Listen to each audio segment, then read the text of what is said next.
को इकट्ठा करने के लिए आशुतोष कुमार अपना सब कुछ दांव पे लगा के समाज को एकत्र करना चाहते हैं। आशुतोष जी, सबसे पहला सवाल आपसे, समाज क्या है आपकी? समाज की अगर डेफिनेशन करें तो समाज के मायने क्या हैं? देखिए, समाज केवल मेरे समाज से तात्पर्य नहीं होना चाहिए। इस देश में जो भी लोग रह रहे हैं वो किसी न किसी समाज के हैं, वो किसी न किसी लेकिन किसी समाज विशेष पर यदि द्वेषपूर्ण भावना से या बदले की भावना से यदि कार्रवाई की जाती है तो वो समाज आंदोलित होता है, और जब आंदोलित होता है तो इस प्रकार से सड़कों पर उतरता है, इस प्रकार से अपनी मांग रखता है और उस कार्रवाई का प्रतिरोध करता है। जो अन्याय उसके साथ में होता है उसका प्रतिरोध करता है। समाज वो है जिसमें लोग रहना, संस्कार, बैठना, बातचीत करना, ये सब कुछ सीखते हैं। सामाजिक बुराइयां शायद वो भी उसी में आती हैं। उन सामाजिक बुराइयों को खत्म करने के लिए, तो हमारे बहुत सारे ऋषि महर्षि, बहुत सारे ज्ञानी लोग जो किताबों में लिख कर गए, उस पर हम लोग अमल कर रहे हैं।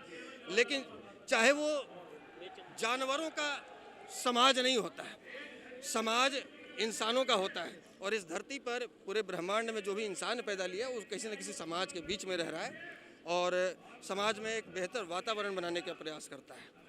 अच्छा, सामाजिक संगठन आज की डेट में, क्योंकि युवा, अगर देश के आंकड़े अगर उठाकर देखें तो अब 70% युवा हैं। शायद उम्र का जो आंकड़ा है वो भी बढ़ रहा है। पहले 100 साल लोग जीते थे, अब शायद 62 साल में लोग रिटायर हो जाते हैं। 65 साल अगर कोई जी लेता है तो उसे लगता है कि हम बहुत जी लिए। तो ये जो युवा शक्ति है हमारी, ये युवा शक्ति बुराइयों से कैसे बचे, उसके लिए हमें क्या करना चाहिए? क्या संदेश देंगे युवाओं को? देखिए, सबसे पहले तो कि हमारे युवाओं को ये संदेश हम देंगे कि आप सबसे पहले अपने भीतर संस्कार को बचाए रखिए, और शिक्षा के प्रति आपका लगाव रहना चाहिए। शिक्षा से आपकी दूरी नहीं होनी चाहिए। शिक्षा जब आप अपने बच्चों को देंगे, खासकर युवा वर्ग को कह रहे हैं कि आप ये संकल्प जरूर लें अपने जीवन में कि चाहे मुझे अपने शरीर का कपड़ा तक बेचना पड़ जाए, लेकिन हम अपने बच्चों को अच्छी शिक्षा जरूर देंगे।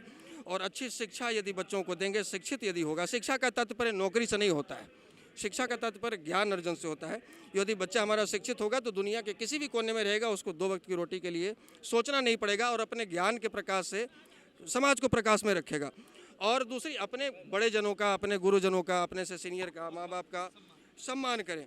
और जहाँ पर सामाजिक बुराई की बात हो या आपके समाज पर घात हो रहा हो, आघात हो रहा हो, चाहे वो सरकार कर रही हो, चाहे कोई विशेष समाज कर रहा हो, चाहे जो भी, तो उसका आप प्रतिकार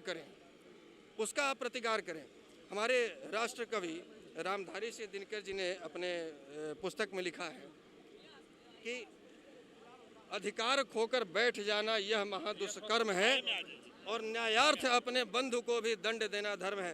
जी, कोई बात नहीं, हम धूप में चलने की आदत है हमको। ये जो आशुतोष जी, बहुत गंभीर प्रश्न है। ये जो घटना हुई है, जिस घटना ने आज ये इतना बड़ा जनसैलाब इकट्ठा कर दिया, और उसमें जिस तरीके से वीडियो में जो बात कहते हुए श्रीकांत दिख रहे हैं, शायद वो संस्कार के तहत नहीं थे, और शायद वो शब्द जो थे वो शायद बेहतर नहीं थे। देखिए, मैं त्यागी समाज के बीच में हूँ और बिल्कुल सिरे से मैं इस बात को कभी स्वीकार नहीं कर सकता, मतलब खारिज कर रहा हूँ। उन्होंने जो भी किया है, जो शब्द इस्तेमाल किए हैं, जो अल्फाज इस्तेमाल किए हैं, वो सभ्य समाज के बीच में वो एक्सेप्ट करने लायक नहीं है। तो श्रीकांत त्यागी जी ने जो गलती की है, वो गलती की सज़ा उन्हें मिले, और जो संविधान में जो धाराएं लिखी है उन गलतियों के लिए उन्हीं धाराओं के तहत वो मिले। ऐसा नहीं कि इनके लिए अलग से संविधान लिखा जाए।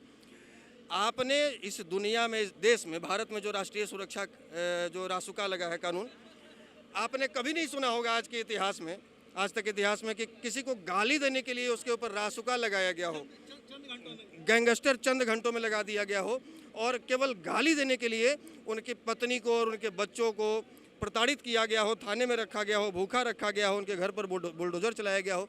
तो ये एक तो जी, आप क्योंकि पूरी दुनिया में घूमते हैं, सबसे पहले तो आप जैसे मीडिया बंधुओं को मैं धन्यवाद देना चाहूँगा, आपके चेतना मंच को धन्यवाद देना चाहूँगा। एक मिनट, आपके चेतना मंच को धन्यवाद देना चाहूँगा कि आप यहाँ सच्चाई दिखाने के लिए आए हैं और आपने मौका दिया है अपनी बात रखने का। अन्यथा जितने भी टीवी वाले जो चला रहे हैं, जो सो कॉल्ड मीडिया आज के डेट में उनको हम कह सकते हैं, पहले यूट्यूब मीडिया को सो कॉल्ड कहा जाता था, आज हम लोग इलेक्ट्रॉनिक मीडिया को सो कॉल्ड कह रहे हैं, जो आज भी चला रहे हैं गालीबाज श्रीकांत त्यागी, वो ये नहीं दिखा रहे हैं कि तानाशाही सरकार, वो ये नहीं दिखा रहे हैं कि तानाशाही यहाँ के सांसद, जिन्होंने एक महिला के साथ में ये तो अभद्र व्यवहार किए, लेकिन उन्होंने तो अत्याचार किया, उन्होंने एक बिल्कुल बिल्कुल निश्चित तौर पर आपका बहुत बहुत धन्यवाद कि आपने हमें रिकमेंड किया और इसके लिए आपका बहुत बहुत इस्तकबाल। एक सवाल निश्चित तौर पर, क्योंकि यहाँ कमिश्नरी सिस्टम है और क्योंकि आप पूरी दुनिया में घूमते हैं और शिक्षित हैं, समझते हैं, कमिश्नर के पास असीमित पावर होती हैं। शायद अगर इस मसले को पुलिस सही से हैंडल करती तो शायद इसका इतना मीडिया ट्रायल होता और ना शायद ये परिस्थितियाँ होती। देखिए, पुलिस तो सरकार के इशारे पर काम करती है, कोई भी कहीं की भी पुलिस हो, चाहे वो बिहार की हो, चाहे उत्तर प्रदेश की हो, चाहे तमिलनाडु की हो, हाँ हाँ, वो सब एक ही है और सरकार के इशारों पर काम करती है। तो पुलिस तो वही करेगी जो वहाँ सत्ता में बैठे हुए लोग जो लखनऊ से इशारा करेंगे, जो लखनऊ से आदेश मिलेगा वही करेंगे। और ये लखनऊ के आदेश पर कार्रवाई हुई है, ये नोएडा के आदेश पर, नोएडा पुलिस के आदेश पर कार्रवाई नहीं हुई है। तो पुलिस यदि कार्रवाई करती है, हम तो धन्यवाद देना चाहेंगे सरकार को कि वो यदि सही कार्रवाई करते तो आज हमारा समाज एकजुट नहीं होता। उन्होंने गलत कार्रवाई की और हमारे समाज को एकजुट होने का मौका दिया और आज आप देख सकते हैं कि हम लाखों की संख्या में एकत्रित हैं और धीरे धीरे पहले बिहार में हम शुरुआत किया, उत्तर प्रदेश में आपको देखने को मिल रहा है और अन्य राज्यों में भी हम संगठित होंगे। और जो सामाजिक रूप से, राजनीतिक रूप से हमारा जो अधिकार छीना जा रहा था, एक तरह से आप अछूत माने जाने लग रहे थे। कोई भी पार्टियां या कोई पार्टी का नेता अपने मुंह से सवर्ण शब्द, त्यागी, ब्राह्मण, भूमिहार ये निकालना नहीं चाहते थे और ये जो अछूत, सामाजिक रूप से अछूत कर दिया गया था, अब उसको हम लोग सामाजिक रूप से जो हमारे साथ डिस्क्रिमिनेशन जो किया जा रहा है, भेदभाव किया जा रहा है, उसको हम लोग दूर करने का प्रयास करेंगे, समाज को संगठित करेंगे और अपने अधिकार के लिए लड़ेंगे और किसी भी पार्टी का बंधुआ मजदूरी नहीं करेंगे। जो हमारी बात करेगा वही हमारे वोट पर राज करेगा। इस नीति के साथ हम लोग काम करेंगे। धन्यवाद। पढ़ेंगे तो बढ़ेंगे, इसलिए शिक्षित बनिए, पढ़िए, अपने अधिकारों के प्रति जागरूक रहिए। कैमरा पर्सन राहुल के साथ राजकुमार चौधरी, चेतना मंच, नोएडा।